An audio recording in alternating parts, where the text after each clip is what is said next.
진정한 기쁨. 요한복음 15장 11절. 내가 이것을 너희에게 이름은 내 기쁨이 너희 안에 있어 너희 기쁨을 충만하게 하려 함이니라. 예수님께서 누리셨던 기쁨은 어떤 기쁨이었습니까? 예수 그리스도와 관련해 행복이라는 단어를 쓰는 것은 모독입니다. 예수님의 기쁨은 주님의 아버지께 드리는 완전한 자기 포기와 자기 희생이었습니다. 곧 아버지께서 주님께 맡기신 일을 수행하는 기쁨입니다. 내가 주의 뜻 행하기를 즐기오니 시편 40편 8절. 예수님은 우리가 예수님께서 누리셨던 똑같은 기쁨을 누리는 분량까지 우리의 기쁨이 충만하도록 기도하셨습니다. 나는 예수 그리스도께서 주님의 기쁨을 내게 소개하시도록 허락했습니까?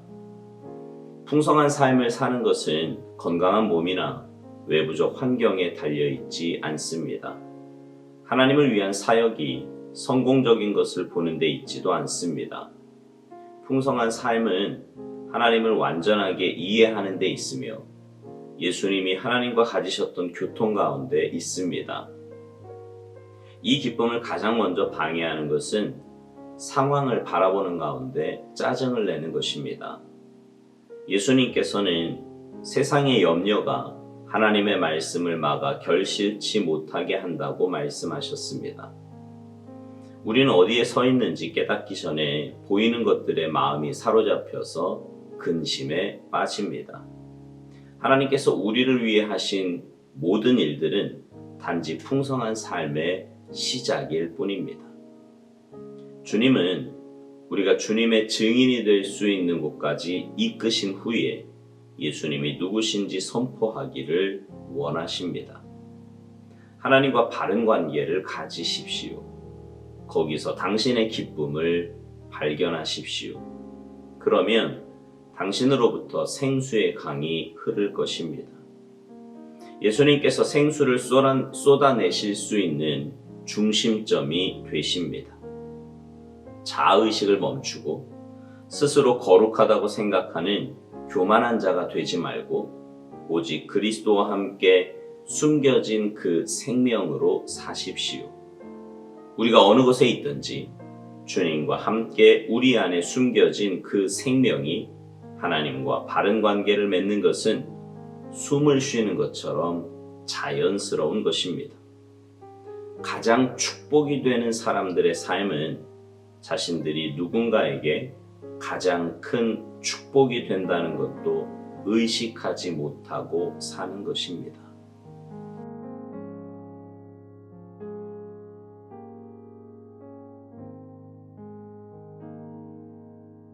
우리는요, 이 땅을 살면서 이런저런 이유로 기쁨을 맛보며 살아갑니다. 자녀를 출산했을 때, 또 사업에 성공했을 때, 잃었던 건강을 회복했을 때 등 많은 이유들로 인해 우리는 기쁨을 맛보며 살아갑니다. 또 영적인 기쁨도 있습니다.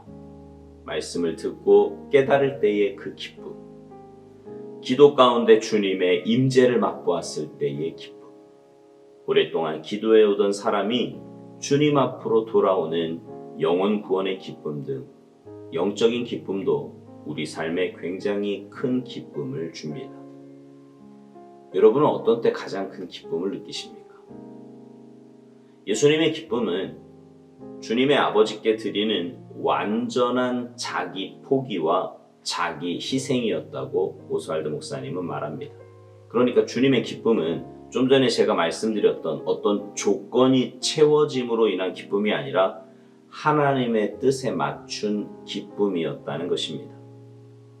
하나님의 뜻을 이루기 위해 자기 자신을 완전히 내려놓고 자기를 희생하는 삶을 주님이 사셨는데 그 삶이 바로 주님의 기쁨이었다는 거지요.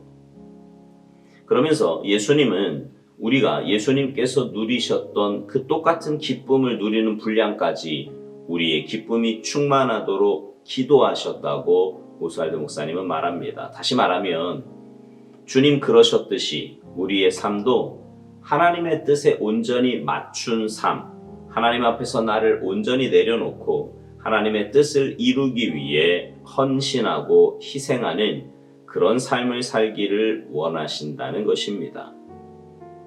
우리는 이런 삶을 사는 것에 대해 약간의 두려움 내지는 불편함을 느끼곤 합니다. 왠지 내 개인의 삶은 다 없어지는 것 같고요. 엄청난 것을 포기하거나 희생해야만 할 것 같은 그런 생각도 듭니다. 그러나 여러분, 주님은 그렇게 주님 뜻대로 사는 것이 큰 기쁨이라고 말씀하십니다. 시편 40편 8절에 나오는 말씀처럼 주님의 뜻 행하는 것을 즐긴다는 거예요. 여러분, 사실 조건에 의한 기쁨은 진짜 기쁨이 아님을 우리는 알고 있지 않습니까? 그것이 비록 영적인 것이라고 해도 말입니다. 우리는 하나님의 형상으로 지음받았습니다. 하나님의 형상으로 지음받았다는 것에 대해 제가 예전에 그런 비유를 들어 설명을 했습니다. 손 모양으로 장갑을 만드는 것은 손을 담기 위함이요, 발 모양으로 신발을 만드는 것은 발을 담기 위함이듯이 하나님의 형상으로 우리가 지음받았다는 것은 우리 안에 하나님을 담기 위함이라고요. 하나님의 형상으로 지음받은 우리는 하나님을 내 마음에, 내 삶에 담고, 다시 말해 모시고 살아갈 때 참된 만족과 풍성함과 기쁨을 누리며 살아갈 수 있는 것이지, 어떤 조건이나 환경, 형편이 우리에게 그런 것을 줄 수 있는 것이 아닙니다. 오스왈드 목사님은 이것을 이렇게 설명합니다. 풍성한 삶을 사는 것은 건강한 몸이나 외부적인 환경에 달려있지 않다고요. 또한 하나님을 위한 사역이 성공적인 것을 보는데 있지도 않다고 말합니다. 풍성한 삶은 하나님을 완전하게 이해하는 데 있으며 예수님이 하나님과 가지셨던 교통 가운데 있다고 말합니다. 그렇습니다. 하나님의 형상으로 지음받았기에, 또 하나님의 자녀요, 하나님 나라 백성이기에 하나님과의 참된 교제가 우리에게 참된 기쁨과 만족 그리고 풍성함을 줍니다. 그러니 여러분, 하나님을 알아가는 것, 그리고 주님과 교제하는 것, 그것을 내 삶의 우선순위에 두는 것은 아무리 강조해도 지나치지 않는 내 삶의 가장 중요한 부분입니다. 그리고 그런 마음과 생각을 가지고 또 그렇게 살아갈 때 우리 삶에는 세상이 줄 수도 알 수도 없는 참된 기쁨과 평안 가운데 살아갈 수 있는 것입니다. 그런데 이 기쁨을 가장 먼저 방해하는 것이 상황을 바라보는 가운데 짜증을 내는 것이라고 오스왈드 목사님은 말합니다. 우리는 늘 주님을 바라보고 살아야 한다고 귀에 못이 박히도록 듣습니다. 그런데 막상 내 삶에 어려움이 찾아오고 문제가 생기면 주님을 바라보기보다 환경을 바라봅니다. 불안해하고 염려하고 그러다 불평하고 그런 상황이 못내 불편하여 짜증까지 냅니다. 그러니 주님과의 관계에서 오는 기쁨은 이미 내 마음에서 사라지고 말지요. 여러분, 예수님이 비유로 말씀하신 네 종류의 밭 이야기를 기억하십니까? 길가와 돌밭과 가시떨기 그리고 좋은 땅 말입니다.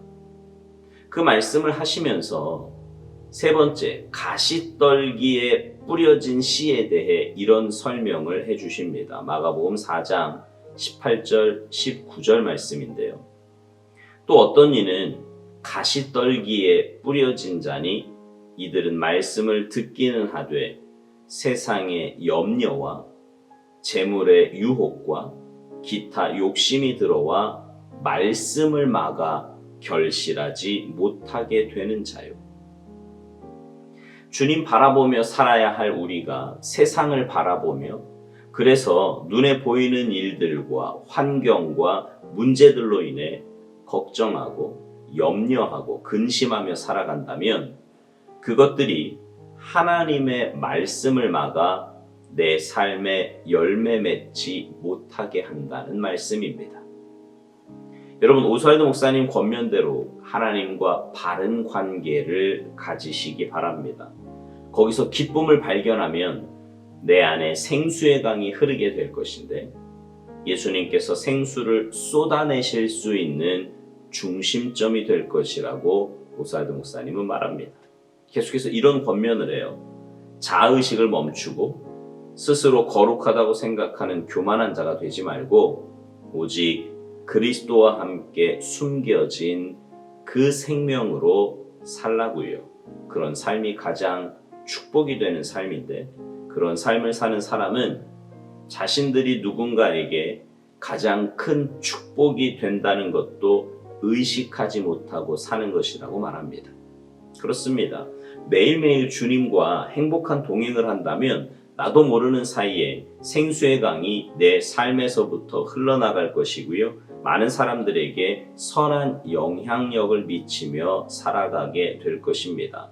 바라기는 여러분 모두가 주님 안에서 참된 기쁨을 맛보고 누리며 살아가시기를 바랍니다.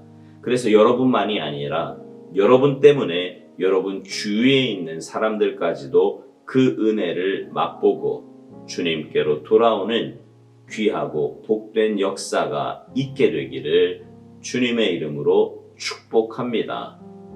아멘.